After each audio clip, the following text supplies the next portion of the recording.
सीमा और दोस्तों, जिस तरह के आप देख रहे हैं मेरे साथ मौजूद हैं बैरिस्टर हामिद बशानी साहब। बैरिस्टर, सबसे पहले तो आपके वक्त का बहुत शुक्रिया सर। थैंक यू जनाब, आपका शुक्रिया। बैरिस्टर साहब, एक डेवलपमेंट हुई है और वो ये है कि वर्ल्ड इकोनॉमिक फोरम पे जो सऊदी फाइनेंस मिनिस्टर भी गए हुए थे, बाकी भी बड़ी दुनिया से लोग वहाँ पहुंचे थे।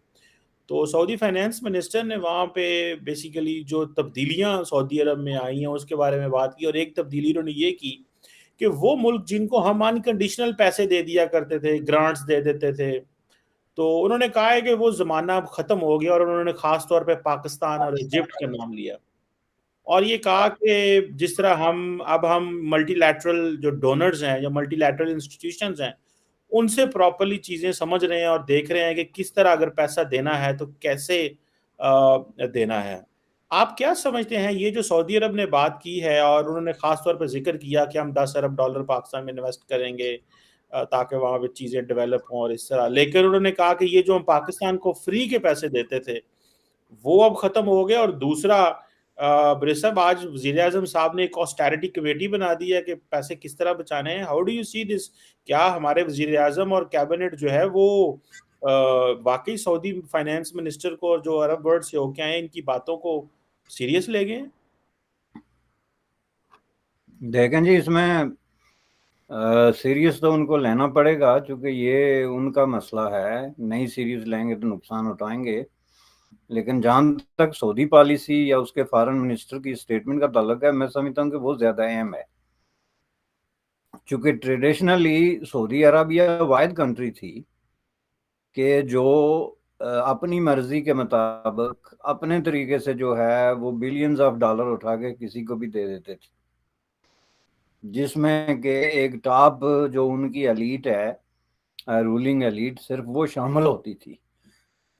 जैसे कि मतलब ये है कि बड़े बड़े उनके जो प्रिंस हैं या मिनिस्टर्स हैं, चार पांच लोग, तो एक ऑटोक्रेटिक किस्म का जो है ना, एक रूल जो था वो डिस्प्ले हो रहा था। एक तरफ तो तेल के कुएं थे, और दुनिया में तेल की जो कदर कीमत थी वो आपको पता है कि एक एसेंशियल इनएविटेबल किस्म की बेसिक फंडामेंटल नीड बन गई थी, वरना दुनिया जाम हो जाती थी तेल के बगैर। और ऊपर से जो है वो फिर ऑटोक्रेटिक सिस्टम, तो वो फिर पैसे लेके जिसको भी अपना समझते थे कि पॉलिटिकली इम्पोर्टेंट है या बहुत ज्यादा है, उससे भी ज्यादा कह लेना चाहिए कि सेक्टेरियन वाइज जो इम्पोर्टेंट है वो पैसे तकसीम करते थे। अब उसमें जो पॉलिटिक्स थी जियो पॉलिटिकल कि ईरान किसको पैसे दे रहा है या ईरान कितना तेल बेच रहा है, ये चीजें भी उसमें फैक्टर बनती थी। लेकिन at the end of the day उनसे पूछने वाला कोई नहीं था। लेकिन जब से सऊदी अरब में एक मॉडर्न कॉन्सेप्ट ऑफ जो है गवर्निंग शुरू हुआ है, जो कि मतलब काफी बड़ी तब्दीली आई है। हाल दो के आज भी वहाँ जो है बादशाह ही कानून है। कानून अभी तक वहाँ बादशाह नहीं बना है, अभी तक बादशाह ही कानून है। लेकिन उन्होंने अपनी बहुत सारी परतों में ऐसी तब्दीलियां की हैं, जो उनकी मजलिस शूरा है या पीपल्स पार्टिसिपेशन है, उनके डे टू डे अफेयर्स में, मीडिया के हवाले से आप देख सकते हैं कि सऊदी अखबारात में कुछ ऐसी चीज़ें छप जाती हैं जो कि आम तौर पे इवन पाकिस्तानी अखबारात में भी नहीं छप सकती। तो सोशल मीडिया ऑब्वियसली उन्होंने बड़ी ट्राई करके फिर उसके आगे सरेंडर किया कि इसको नहीं रोका जा सकता। तो इन सब चीज़ों की वजह से उनको ये पता चला कि भाई ये हम ऐसा काम अब नहीं कर सकते कि ये हम 2-2 बिलियन उठा के जिसको मर्जी पकड़ा दें। और उन्होंने अपनी स्पीच में जिस चीज़ का रेफरेंस दिया है, दो बड़े मुल्कों का, एक मिस्र है और दूसरा पाकिस्तान है, इनको जाहिर है उन्होंने बिलियंस ऑफ डॉलर्स दिए हैं। मिस्र को specifically around I believe 30 billion dollar का उन्होंने कहा है। और अगर पाकिस्तान का भी कुछ कहा है, ऐलान किया है, तो वो आप मुझे बता सकते हैं, क्योंकि मुझे मेरे नोटिस में नहीं आया कि उन्होंने ये भी कहा हो कि पाकिस्तान को इतना दिया है। उन्होंने ये लेकिन अगर नहीं, उन्होंने ये तो जी, कहा कि हम 10 बिलियन डॉलर इन्वेस्ट कर रहे हैं और कुछ और पैसे नहीं, दे रहे हैं। वो तो फ्यूचर की बात है, लेकिन कितना दे चुके हैं इसका मिस्र का तो उन्होंने बता दिया। डिस्कस नहीं हुआ। और उसका वो बड़ी इंपॉर्टेंट लाइन है जो उसने बोली है कि वो पैसे लेने के बावजूद मिस्र जो है वो जो है एक हाथ आगे और एक हाथ पीछे, जिसको पंजाबी में कहते हैं। यानी उसका कुछ नहीं बना। हमने भी 30 बिलियन उठा के दे दिए, लेकिन उसका कुछ नहीं बना। और जाहिर है ये बात पाकिस्तान पे तो बहुत ज्यादा सादक आती है, बल्कि जरूरत से ज्यादा अब ये दो मुल्क जो हैं, दिस इज वेरी इंटरेस्टिंग। अगर इसकी पूरी नीटी ग्रिटी में आदमी जाए तो वो गालब का वो जो शेर है ना कि शहर में गालब की आबरू क्या है वाली बात रह जाती है। कि ये दो मुल्क जो है, अब ये सऊदीया ने कहा तो मुझे क्लिक हुआ कि पिछले दिनों अमेरिकी ने भी ऐलान किया था कि हमने पाकिस्तान को आज तक जो है वो तकरीबन 95 बिलियन डॉलर की ग्रांट दी है। And I am talking about grant aid, grant, aid की बात नहीं कर रहा मैं। ग्रांट का मतलब है जो पैसे आपने वापस नहीं करने। एक दफा यहाँ पे एक इवेंट हुआ डाउनटाउन टोरंटो में, मुझे भी इनवाइट किया गया और एक मिस्री स्कॉलर भी था। तो मैंने वहाँ बात करते हुए कहा कि अमेरिकी जो इमदाद है वो थर्ड वर्ल्ड में गई है, उसमें सबसे ज्यादा जो इमदाद पाकिस्तान ने ली है। उसने कहा ऑब्जेक्शन सर, सबसे ज्यादा इमदाद हमने ली है, जो मिस्री स्कॉलर था। मैंने कहा भाई मेरी कैलकुलेशन के मुताबिक तो हमने ली है, तो अगर आप कहते हैं तो मान लेते हैं। कोई बात। लेकिन आप ये देखें कि इतनी बड़ी बड़ी मदद लेने के बाद ये दोनों मुल्क, आज आप मिस्र में जाके देखें, क्रम्बलिंग किस्म का जस्टिस सिस्टम, बल्कि जस्टिस सिस्टम कहना तो ज्यादती है। जो उनकी लाइफस्टाइल है, लिविंग स्टैंडर्ड है, सेफ्टी और सिक्योरिटी के इश्यूज हैं, यानी आप ये देखें कि is not a liveable country किसी भी स्टैंडर्ड के मुताबिक। और यही हाल पाकिस्तान का है कि दिन ब दिन आप देख रहे हैं डिटेरियोरेशन का एक प्रोसेस जो है वो चल रहा है और दिन ब दिन नीचे जा रहा है। और ये पैसे मैं बात कर रहा हूँ इसलिए जोड़ के कि देखे कितने बड़े पैसे हैं जो अमेरिकी ने दिए, और इसी तरह सऊदियों ने दिए। अब सऊदियों और अमेरिकियों की, या ये सारे डोनर्स जो होते हैं या लेंडर्स कह लें, डोनर्स कह लें, इनका आपस में भी तो कम्युनिकेशन होती है ना, चूंकि रिच कंट्रीज की अपनी एक लीग है और अपनी एक एसोसिएशन है जहां बैठ के वो इन चीजों पे भी बात करते हैं। तो अमेरिकियों की तो पॉलिसी चेंज हुई, बहुत अरसा पहले चेंज हुई। आप देखें अब अमेरिका डायरेक्ट जो है वो पैसे नहीं दे रहा, बल्कि यूएस एड के तहत दे रहा है। और यूएस एड की अपनी ऐसी टर्म्स और कंडीशंस हैं कि वो आप पूरी नहीं करेंगे तो आपको एक पैसा नहीं मिलेगा। तो उन्होंने वो डायरेक्ट जो खाता जो है वो बंद कर दिया, जो बिल आए उनके, जो सारी चेंज हुई। तो इसी तरह सऊदी अरब को भी ये मैसेज मिला कि भाई हम भी ये शहनशाहों वाले खाते जो हैं और ये जो अय्याशी का तसलसल है इसको हम बरकरार नहीं रख सकते, चूंकि अब हम लोगों से टैक्स लेते हैं, जो उन्होंने कहा। और उन्होंने कहा कि जब हम लोगों से टैक्स लेते हैं तो फिर पैसा खर्च करने से पहले हमें लोगों से भी पूछना पड़ेगा ना कि आपका पैसा हम कहाँ पे खर्च करते हैं, और हम किसी ऐसे मुल्क को पैसे क्यों दें जो कि अपने अवाम से टैक्स नहीं लेता। यानी उसके अवाम को बादशाह हैं जो कानून से बाला हैं, या कौन लोग हैं भाई। एक गरीब तरीन आदमी भी जो है उसका कोई ना कोई टैक्स बनता है, बेशक 10 पैसे ही बनता हो, बात ये नहीं कि अमाउंट क्या होती है। और एक अमीर तरीन आदमी का भी टैक्स बनता है, उसका ब्रैकेट आप बेशक फेयर करें। लेकिन ये कहना कि पाकिस्तान में 10 लाख या 20 लाख या 40 लाख लोग टैक्स, जो अमीर तरीन लोग हैं वो टैक्स ब्रैकेट से ही बाहर हैं। अब मैं इतनी ज्यादा मैशियत में इसमें मैं चला जाऊं तो उसमें ये है कि जो आपका 10% अमीर आदमी है उसका 60% वसाइल पे वो काबज है। और यही बात आमदन के साथ है, लेकिन वो टैक्स जीरो दे रहा है। आप ज्यादा से ज्यादा टैक्स वसूल कर रहे हैं जो फंसे हुए लोग हैं, कोई सरकारी मुलाजम है या कोई इस तरह के जिनके टैक्स ऑटोमेटिकली डिडक्ट होते हैं या वो किसी तरीके से उसमें हेरा फेरी नहीं कर सकते। तो ये सऊदी अरब ने बाकायदा इसकी बैकग्राउंड बयान की, जिसका दूसरा मतलब क्या है, एक बहुत बड़ा मैसेज है पाकिस्तान जैसे मुल्कों के लिए कि जनाब जो है अब बिजनेस एज यूजुअल नहीं होगा। आपको अगर पैसे चाहिए, साथ में उन्होंने ये भी कहा कि हम इंटरनेशनल इदारों के साथ मिलकर काम करेंगे। वो इदारा मैं बताता हूँ आपको कौन सा, आईएमएफ। और पाकिस्तान ने ऑलरेडी, आज की खबर ये है कि आईएमएफ के सामने total complete and absolute surrender का जो है फैसला किया है कि जो भी शराइत रखेंगे मानेंगे। और जो शराइत रखने का मतलब आपके अवाम, जो गरीब अवाम है, उनको ज़बह करने की एक शर्त है ये कि आप आटा, चीनी, घी, ये चीज़ें जो हैं यूटिलिटीज़ जो कि डायरेक्टली अवाम को जो है के लिए बोझ हैं उनमें इतना इजाफा कर लें कि वो उनकी इनकम से 4 गुना ज्यादा हो। अब इनकम तो ये बढ़ा नहीं सकते क्योंकि इनके पास पैसे नहीं। बात यह है कि पाकिस्तान के सरकारी मुलाजम की अगर तनख्वाह जो है, मैं फर्ज करता हूँ कि 30,000 रुपया है और उसकी जरूरियात जिंदगी 60,000 रुपया है, तो हुकूमत को IMF की वो शर्त मानने से पहले जहाँ के आपकी जरूरियात जिंदगी 60,000 की बनेगी, आपके मुलाजम की तनख्वाह आप पहले 60,000 करें ना। वो आप नहीं कर सकते क्योंकि उसके लिए पैसा कहाँ से आएगा।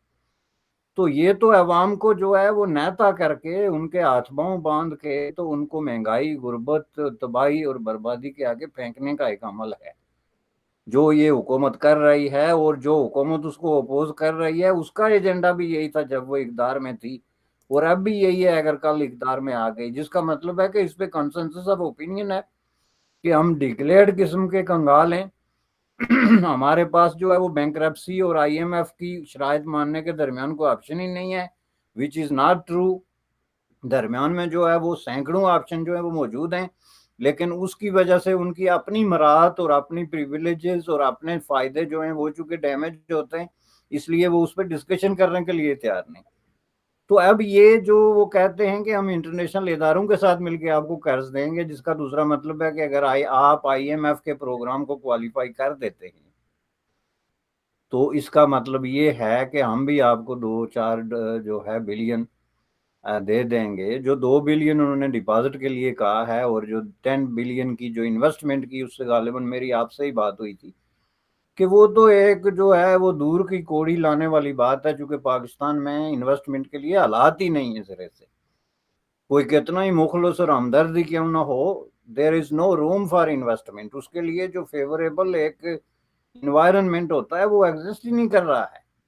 वहां पता ही नहीं है कि कल हुकूमत में कौन कब्जा कर लेगा, परसों कौन सी पार्लियामेंट कोई तोड़ देगा, कल आके कोई पता नहीं क्या कानून बना देगा कि इस मुल्क में सूद हराम है और आज के बाद बैंकिंग सिस्टम ही बंद है। पता नहीं क्या कर सकता है कोई एक ऐसे ही माहौल में जहाँ uncertainty is the only certainty. उसमें आप किस तरह $10 बिलियन इन्वेस्ट कर सकते हैं जब आपको जवाबदेह होना पड़े टू यूर टैक्स पेयर। तो इन हालात में मैं समझता हूँ कि this is really bad news for Pakistan कि सऊदी अरब ने इस तरह का जो है वो एक पोस्चर अख्तियार किया जो कि सऊदियों के लिए वन ऑफ द बेस्ट है, लेकिन आपको बहरहाल इसकी सजा भुगतनी पड़ेगी। बिल्कुल सही कह रहे हैं बस साहब, आपने इसको प्रॉपरली एक जैसे ना स्केच किया है इसका कि ये हम शायद ये नहीं समझ पा रहे कि दुनिया बदल गई है, सऊदीज बदल गए हैं, अरब वर्ल्ड बदल गई है, हम नहीं बदल रहे। और इसकी प्राइस जारी बात है आपने अवाम देंगे। और जिस तरह आपने IMF का कहा कि IMF तो अब काट के अपने अवाम को हम आगे डालने लगे हैं उनके।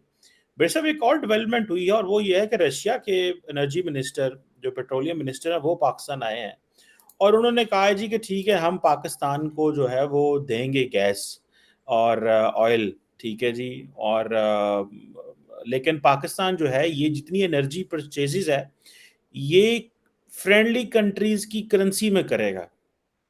अब वो फ्रेंडली कंट्रीज कौन है, लाइकली पॉसिबिलिटी ये है कि वो या तो चाइना है, चाइनीज करेंसी में करेंगे हम, या फिर हम रियाल में सऊदी करेंसी में करेंगे। इससे पहले इंडिया जो है मेरा ख्याल है रशिया से सारी जो परचेजेस कर रहा है वो इंडियन रुपी में कर रहा है। और जो रशियन बैंक है वो ऑलरेडी इंडिया के अंदर बड़ा कर रहे हैं। आप नहीं समझते कि एक तो हम बहुत लेट हैं रशिया के साथ ये चैनल खोलने में, जबकि रशिया पूरी दुनिया को एनर्जी सप्लाई दे रहा है, और हमारा जो मेरे साहब जो बड़ा जिसे कहते हैं ना बिल है, फॉरेन बिल है, वो तो ऑयल का है ना, क्योंकि हम नेट इंपोर्टर हैं ऑयल के, हमारे पास है ही नहीं है, इसीलिए तो हम भाग भाग जाते हैं। तो अभी आप क्या समझते हैं, इस मूव को आप कैसे देखते हैं? क्या ये वाइज मूव है कि फ्रेंडली कंट्रीज की करेंसी में पैसा करना ताकि डॉलर, हर चीज के लिए हम डॉलर ना लें और हमारी जान छूटे?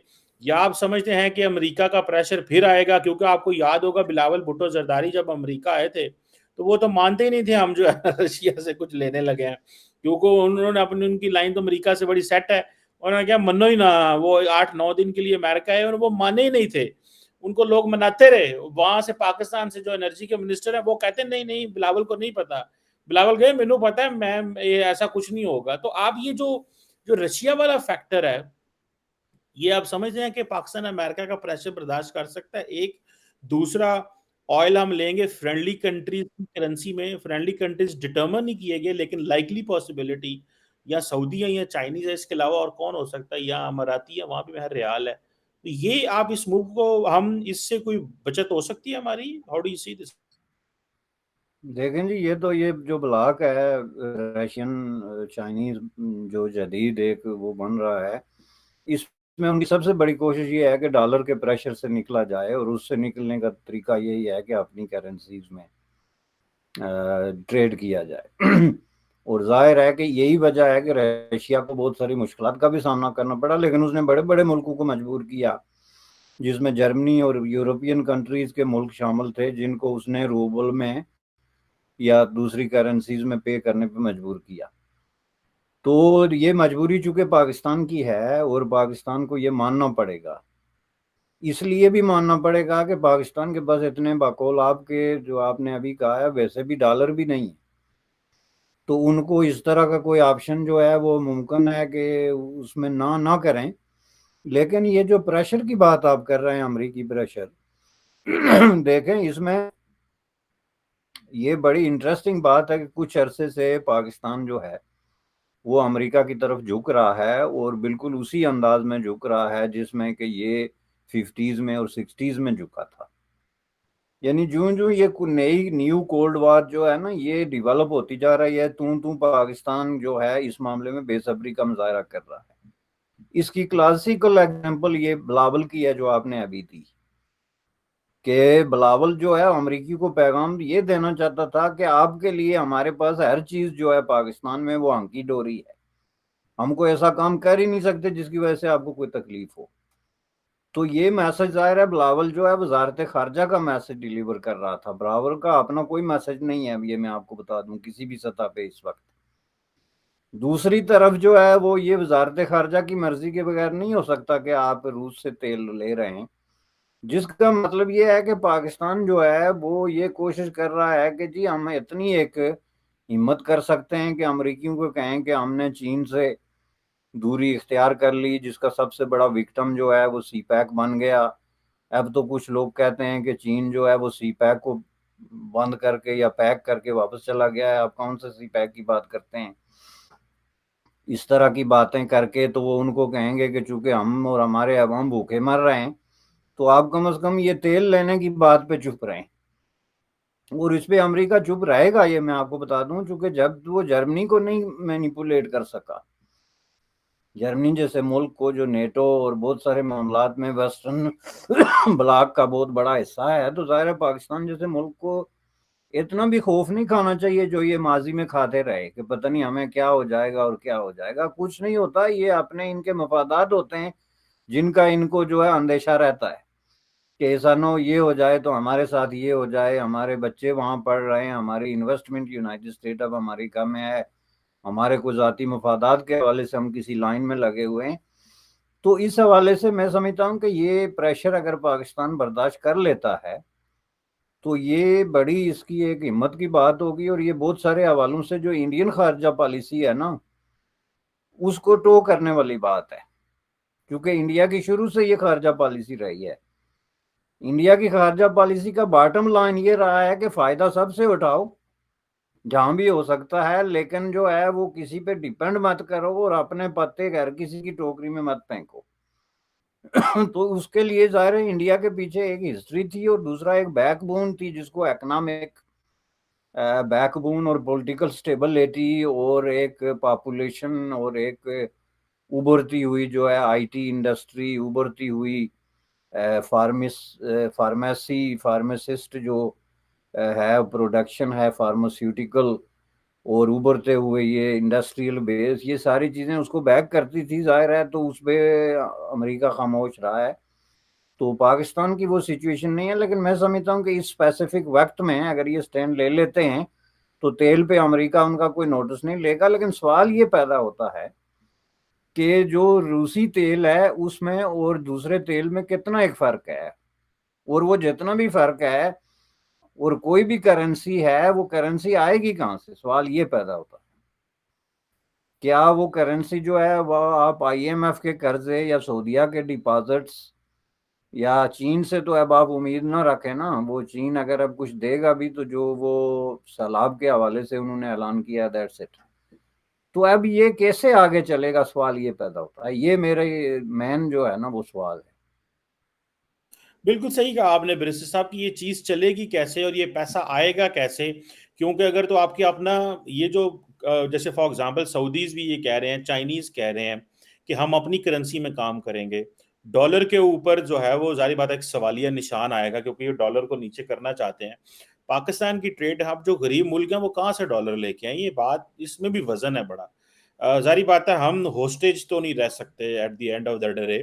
जिस तरह वो डॉक्टर जयशंकर कह रहा है कि भाई मेरी अवाम की जो पर कैपिटा इनकम है वो $2,000 है, यूरोपियन अवाम की पर कैपिटा इनकम $50,000 है। तो आप लोग तो अच्छे भले पैसे कमा रहे हो, हम क्यों गरीब लोग जितने भी इंडिया पाकिस्तान में, जहाँ पे बांग्लादेश में, इन खित्ते में जहाँ पे भी गुर्बत है, ठीक है, चीज़ें जो हैं वो हम क्यों अपनी कुर्बानी दें, किस चीज़ की कुर्बानी दें और कितनी देर दें। ये तो वो जैसे आपने कहा कि इंडिया वाली पॉलिसी के सब जो अंडे हैं वो एक ही बास्केट में ना डालें। पाकिस्तान को पता नहीं इस एलीट को क्यों समझ नहीं आती, या अमेरिका ना डिग पेंदे ने या चीन ना डिग पेंदे ने, कुछ समझ नहीं आ रही। ये कोई लीडरशिप फैसले ही नहीं ले पा रही, वो कोई इतना मजबूत लीडर ही नहीं आ रहा जेड़ा खलो जाए, लेकिन खड़ा भी हो जाए और दुनिया के साथ कोऑर्डिनेशन भी रहे, ताल्लुक भी रखे। ये नहीं है कि जो है वो हमने कोई लड़ाइयाँ करनी है, मुल्कों की लड़ाइयाँ कोई नहीं होती, ताल्लुक होते हैं। और at the end of the day जो चीज़ है वो बचानी तो अवाम है, अगर वही नहीं बचेगी तो फिर कैसे चीज़ें होंगी। Thank you very much barrister Hamid Washani साहब। Sir it was ji always जनाब, आपका शुक्रिया। बड़ी मेहरबानी।